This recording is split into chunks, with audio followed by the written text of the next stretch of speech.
Hello, everyone. Welcome back to Eight Letters Live, the home of indie authors in the Philippines. Please do share this video, this live stream to your friends and families, especially if you have friends who want to write a poetry book or any book, and use the hashtags Eight Letters Books and Clouds in the Attic in your posts. We're going to write that down. We're going to type the hashtags later. Now, our book for this afternoon hides old, sad memories, but also makes room for new ones. To quote, "What's left behind isn't dead." Curious yet? Now let's get to know the poet and his poems. Separti. Nico Sarmiento is an aspiring author who loves to write poetry and fantasy. He lives in Caloocan City, Manila, and currently is a veterinary medicine student and is aiming to write more poetry after his first book, Lonesome Hymns. If I'm not mistaken, I was also the host of that book launch. Okay, let's see if something has changed. Now, without further ado, let's welcome Nico Sarmiento. Hello. Hi, Nico. Hello po. Hi, okay. Can you hear Okay me? po. Can you hear me very well? Yes po. Okay, we can hear you as well. Okay, Nico's just outside. That's why he's wearing his mask. Okay, safety first. Safety first. Okay, now let's begin the discussion. All right. I'm really interested to know because like I said, you wrote Lonesome Hymns. Now, how different is the clouds in the attic from Lonesome Hymns? At first, Lonesome Hymns, I wrote it during the pandemic.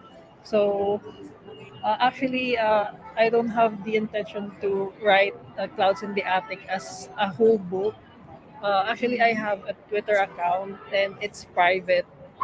So, my plan is I just throw random stuff in my Twitter account, and I was the only one who can see all those tweets. And then suddenly I came to realize that why not just make this another book? Mm. Because sometimes writing is just pastime for me, or especially if I'm happy or sad, or if I am uh, inspired to write a short story or another poetry like that. So at first, I didn't intend to write Clouds in the Attic as a book. It's just Mm. it's a random emotion, random stuff that I came to realize that I have to write this down so that as a Mm. reminder that it's in certain times I have felt this kind of feeling like that.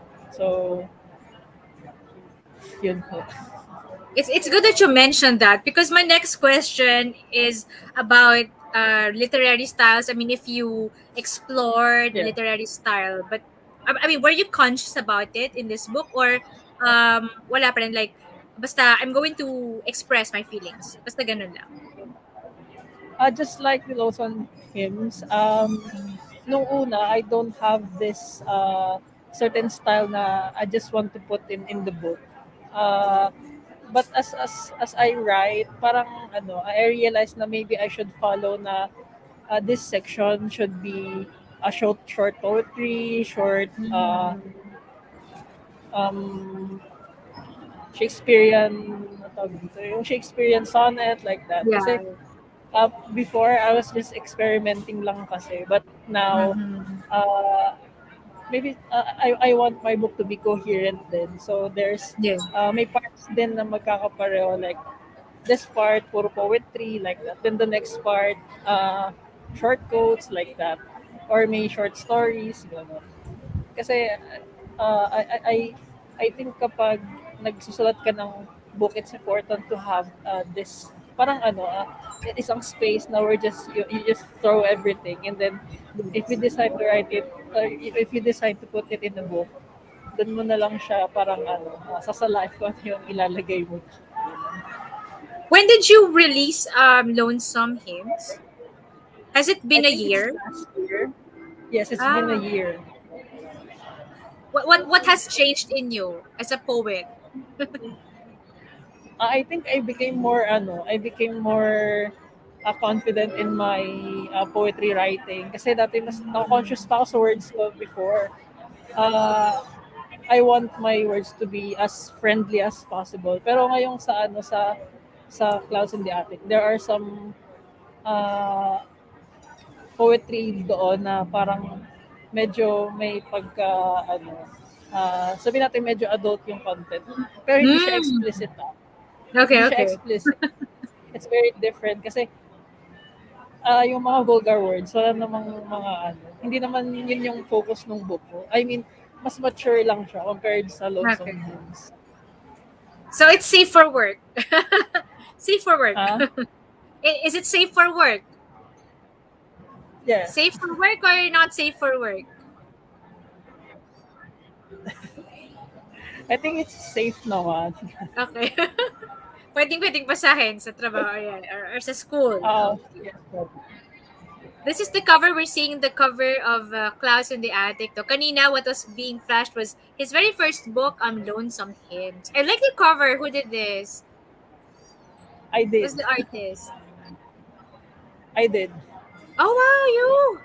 Ganda. Yes, Minimalist, but, ano tawag doon? yes, Parang dreamlike. Yeah, it's really very dreamlike. yes, Would you minimalist design your own approach. covers also? Wow.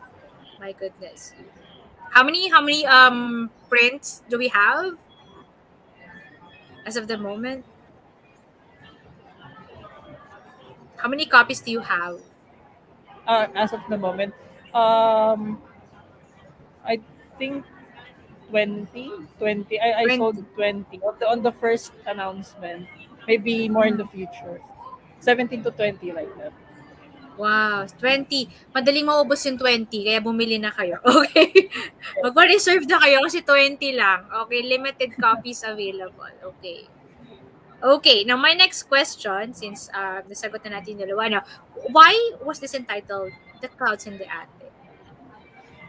Okay, so the title, actually the last thing that I uh, took time to think is the title talaga. Kasi di ba nga, it's not my intention to turn this into a book. So, parang nahirapan akong isipin kung ano yung lalagay kong title, ganun. Kasi dati, sa Lonesome Hymns, parang nakaplan na siya as a book talaga. Pero ito kasing Clouds in the Attic, wala talaga siya sa plan na gagawin ko siyang book. So what I thought of this is Clouds in the Attic. Parang, di ba sa isang bahay, like, merong mga bahay na may attic and you put old stuff, forgotten stuff there. Tapos when we say clouds, it's nasa taas siya. Like it's there pero madalas na rin nakakalimutan. We often forgot about it. So I think na Clouds in the Attic, like yung clouds is yun yung mga hidden thoughts, yung mga hindi napapansin, yun yung mga like nandiyan lang siya, like hindi siya yung super obvious, and like the attic. So 'di ba siya yung parang place na laging tago, laging may mga cobwebs, laging may mga daga, ganun. Laging may mga tinataguan ng mga bagay. So I think it's safer for me to use that kind of tawag dito, imagery, clouds in the attic. Like once you opened it, you'll be surprised of what stuff you hid para makalagay lang ng space dun sa house. Parang bagong memories ganun. Right. So more on old memories yung old feelings ganun. Old resentment. It kind of reminds me of Pandora's box, like when you open the box, diba? Lots of stuff coming out. It's just that in Yes. your book, diba? It's more of I forgot meron pala akong ganitong bagay. I mean, it often happens to us, right? Kahit wala tayo attic na nagtago lang tayo, nagtabi, na we kind of Yes. forgot about them. Tapos nagugulat tayo pag spring cleaning time, uy, may ganito pala. And then, the memories come rushing back. Ang ganda ng metaphor na ginagamit mo, ha. In fairness, you know what, Yes. guys, the books, the poems of Nico, pati yung title talaga pinag-iisipan and malalalim talaga. Kaya I remember his book Loans and Hymns, malalalim na doon pa lang. Okay, that's why I'm asking kung Ganun pa rin ba dito? Okay. Kasi may question ako. Speaking of clouds kasi, so, natuwa ako eh. Gusto ko na siyang i-connect. Okay. How much of this book is, I would say, cumulus, like fluffy, romantic, and how much is nimbus, like dark and melancholic and gloomy? Ewan ko lang yung strato clouds. Anyway, I forgot my science lessons. So, let's stick to cumulus and nimbus. Yun. Ang medyo weird lang kasi the only thing na siguro bright and beautiful dito is yung cover. Yung pinakaloob niya is more on more on resentment, more on old feelings, ganun, more on unspoken Yeah, lahat na regrets. nakatago. Yeah. Kaya ganun yung cover niya para parang you'll expect na it's somewhat fluffy, ganun, somewhat about Mm-hmm. cheesiness. Pero it's not like that. Kasi kaya siya clouds kasi 'di ba it can be pastel clouds, it can be Mm-mm. blue clouds, it can be dark Yeah. clouds. So it depends sa mabasa. Kaya yung sa back cover ng book, it's darker shade of it's darker shade of gray and blue ganun. Kasi gusto ko magkaroon din ng na parang sa first page is pastel clouds, then sa likod, sa front cover, pastel clouds, then yung sa back cover is dark clouds, gano'n. Grabe, pati yung cover, pinag-isipan mo yung gradient, kumbaga, na pati yung shades na gagamitin mo. Okay. Yes. Meron kasi tayong live reading mamaya, so that people will have an idea no, of what these memories are, di ba, yung mga nakatagong feelings. But first, I would also like to ask you, what do you hope to achieve after people have read this second book?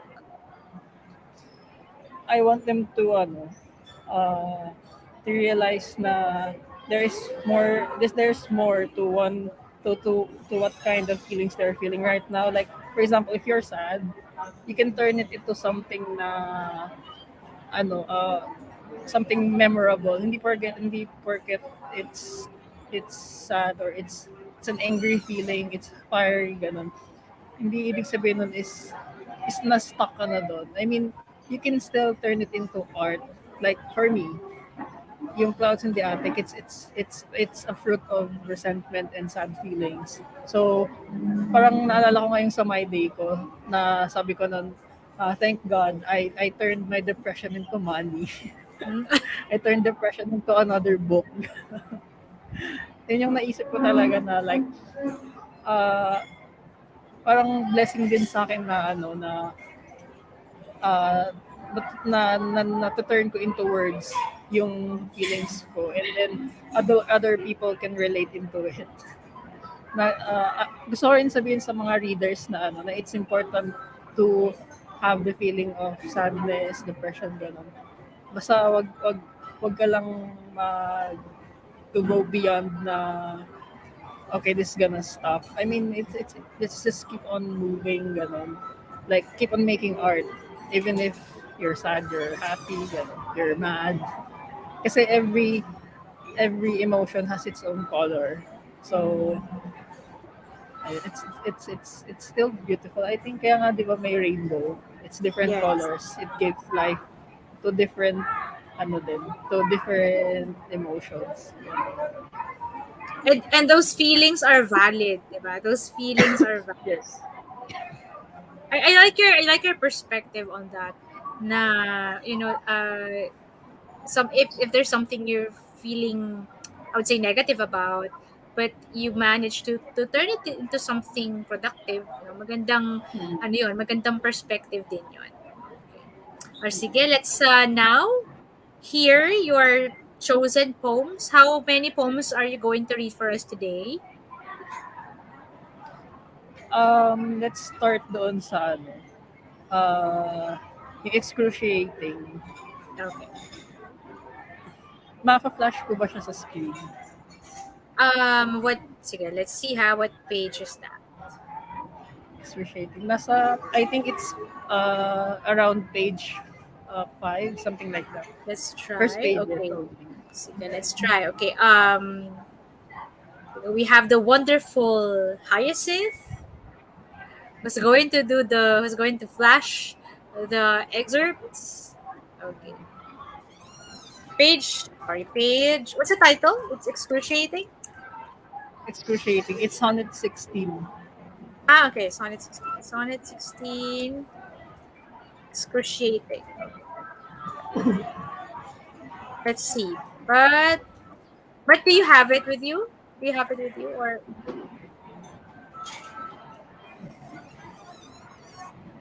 just in case na This hindi one, natin i-flash? Yeah. Oh wait, we don't have a copy.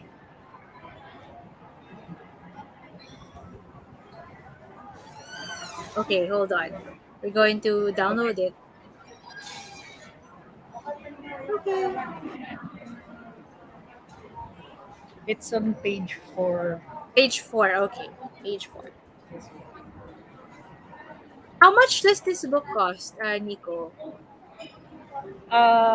It's 450 po.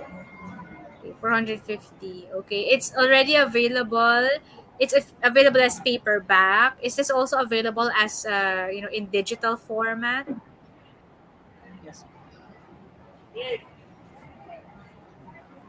Should I begin reading na po ba?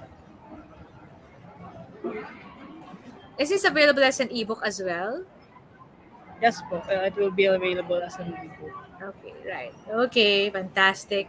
Okay, we're just waiting for Ahaya to flash on the screen. If you have any questions for Nico, you are welcome to type in your comments. If you want to say hi, if you want me to read your comments, or if you want to be included in the shout outs, okay, just type away.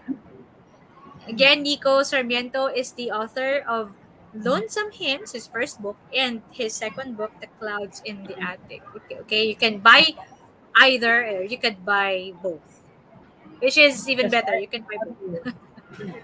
I also want Okay. to din po pala, emphasize na at the back of sa dulong pages nung Clouds in the Attic, may snippet for those who want for my book launch on hymns, so they can also Mm-hmm. have at least idea kung ano yung pwede Yeah. nilang makita sa launch on hymns. I included it mga konting snippets lang, short stories, ganun, for from the book launch on hymns. How about while we're waiting for Haya, no? Because she's I think she's here now. Okay. Okay, hold on. I was supposed to ask you, but okay, we're here. Okay, we're ready to flash it. All right, read away. A short introduction for Sonnet 16 Excruciating. Um, this is the sonnet I wrote, I think, a few days before before ko ma-finalize yung book. So, this is a Shakespearean sonnet, Sonnet 16 Excruciating. Succumb in year fourth forge, heath come in vain. I curse thy name, casted in flames abhor. This scream I groan, these tears that are in pain. Despise, demise, I wished in me adore. It was that day I hold so dear today, of truth and calm, yet thee have thrown in pit. Cheater in bliss of thou such claim this day, and self-proof doth destroy this I yet spit. I ask above, how come I'm such a fool? This drudge and vain I'm willing to endure. Solemn above, God forbid your stained rule. With this love I gave, so mature and pure. Have not with thy conscience thee thought of me, the peace you stole in fear to have done spree. Yun po. Wow, babangon si Shakespeare para i-congratulate ka for having achieved that rhyme scheme. Okay, dun sa mga hindi nakakaalam, I'm sure kilala niyo si Shakespeare, no? But of course, the structure of a sonnet, di ba? May rhyme scheme yun, may napansin niyo yung mga magkakaparehong rhyme, 'di ba? Hindi naman siya lahat-lahat pare-pareho. So, yun yung ginamit ni Nico, galing, no? Talagang maingat sa detalye. Okay, what's the second poem that you're going to read for us? For the second one, I think let's try. Okay,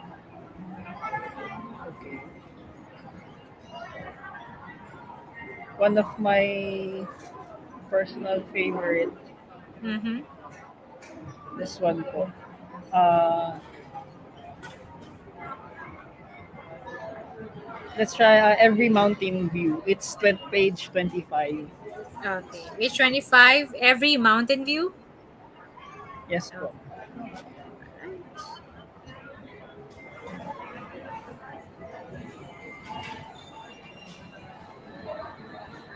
Hanapin lang natin. Please share this launch. Use the hashtags 8 letters books and clouds in the attic in your posts. Okay, there you go. Okay, pwede pong pa-scroll sa page 24. May papakita lang po. Page 24. Ayan. Fields.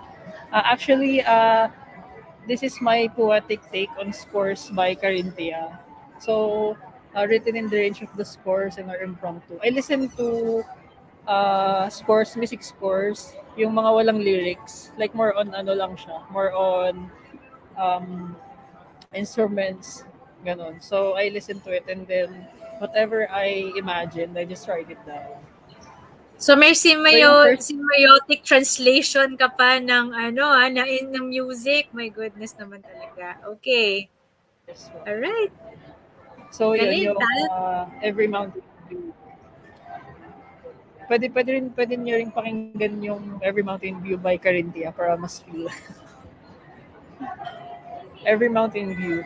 The zephyr here and soft guitars hum. The flowing river in the tide's forlorn figures at bus stop.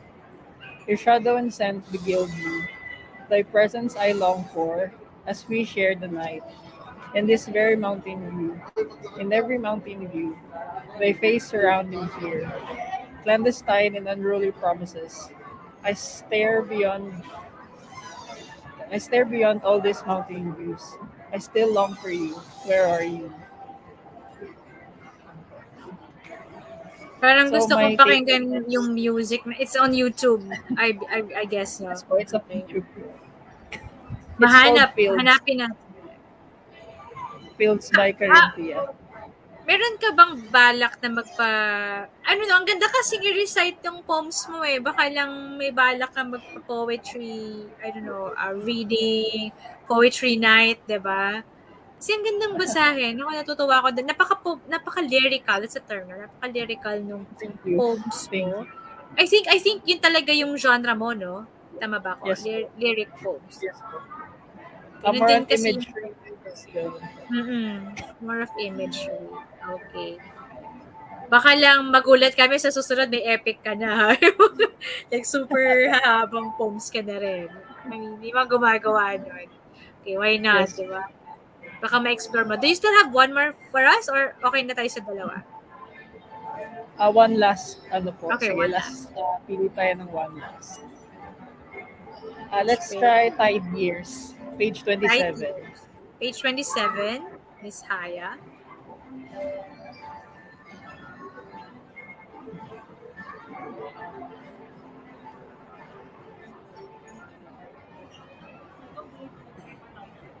Tide Years. I Tide strike years. Okay. hazardly in your call. The moonlit seas in your embraces fall.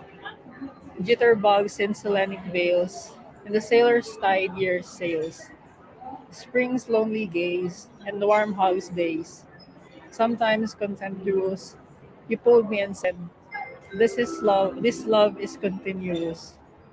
In tide years I respond to your love's bond, a bittersweet embrace to this fading grace.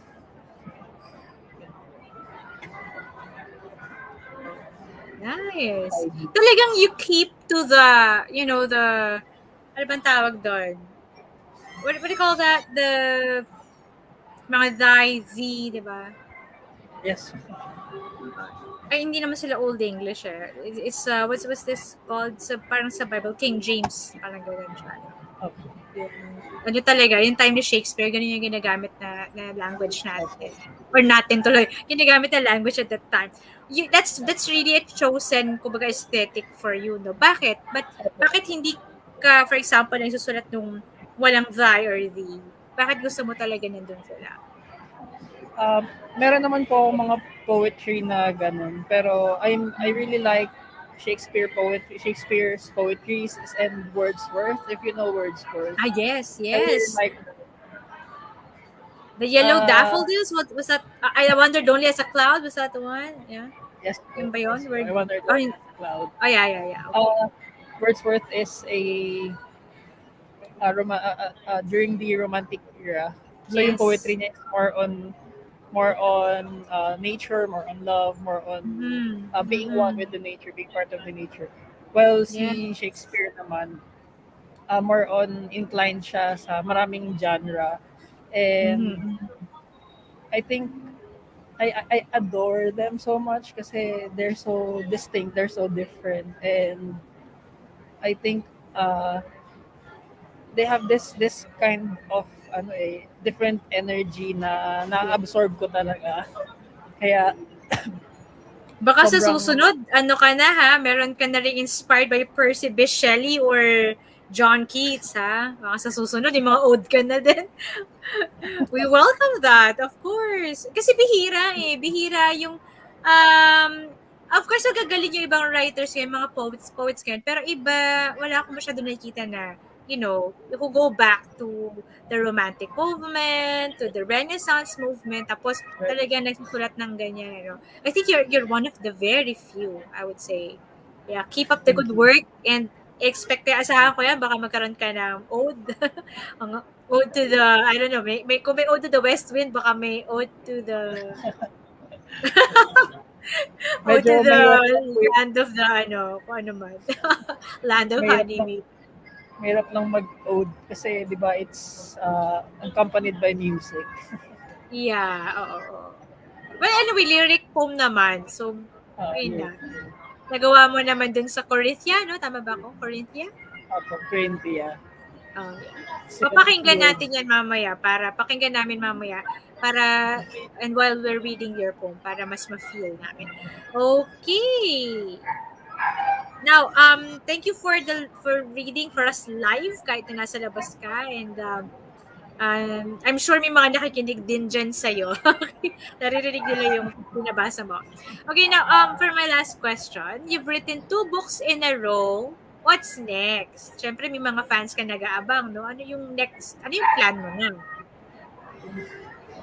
I plan on writing more kasi I don't think it stops there. Especially for me kasi I grow kasi I think like for example, Lonesome Hymns, it's a combination of um tawag dito.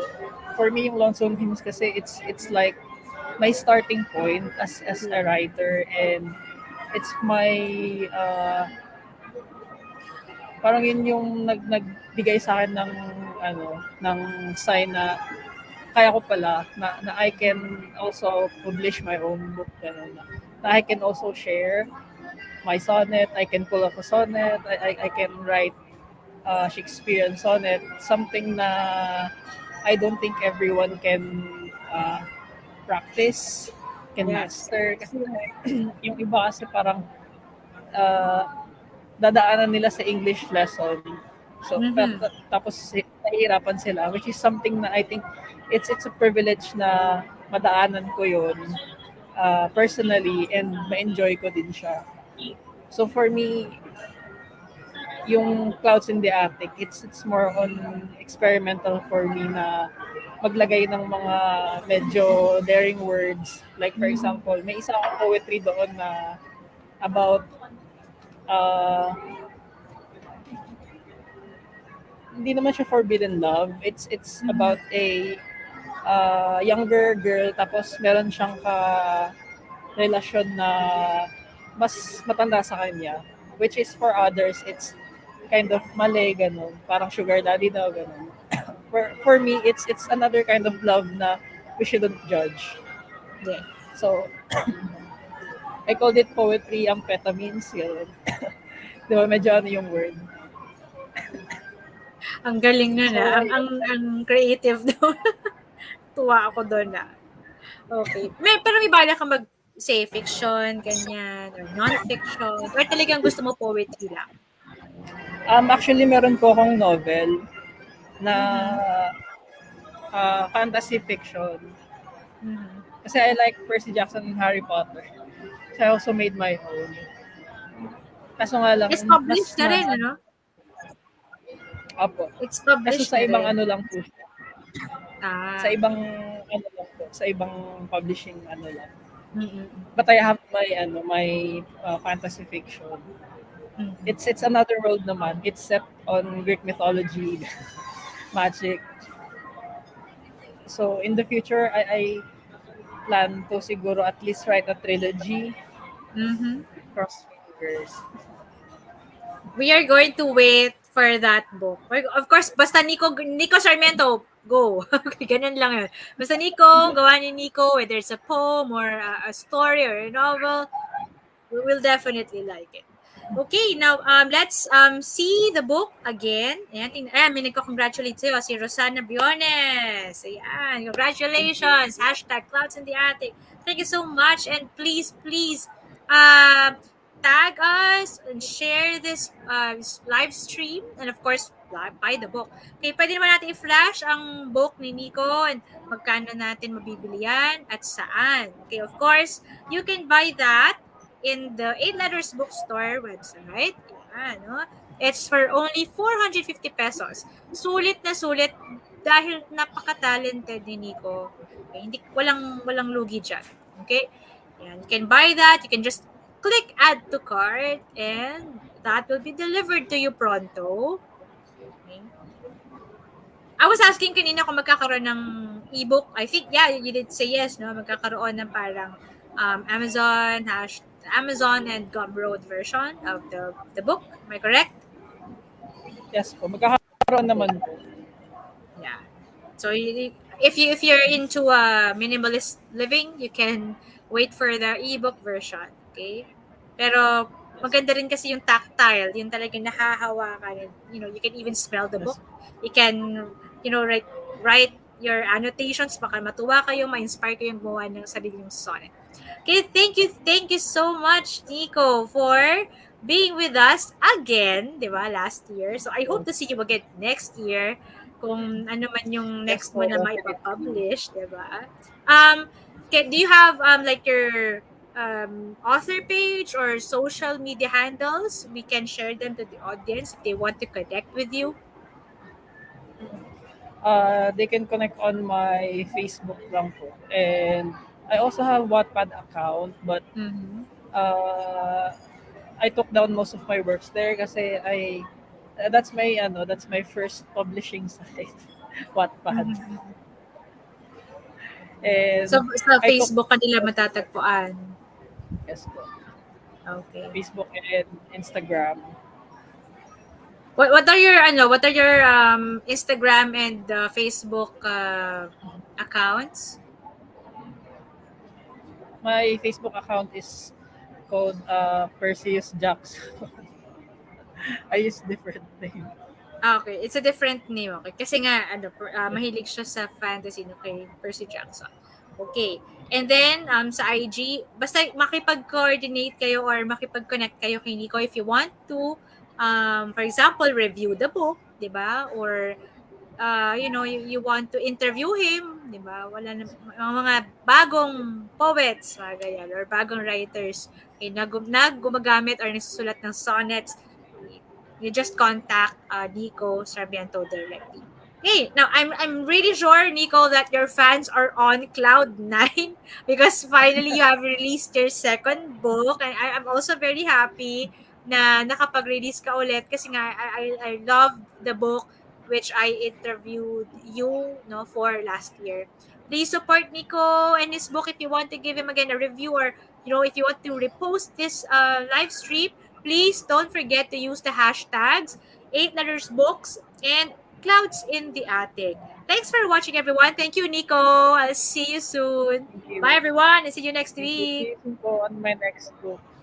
Keep Bye. safe.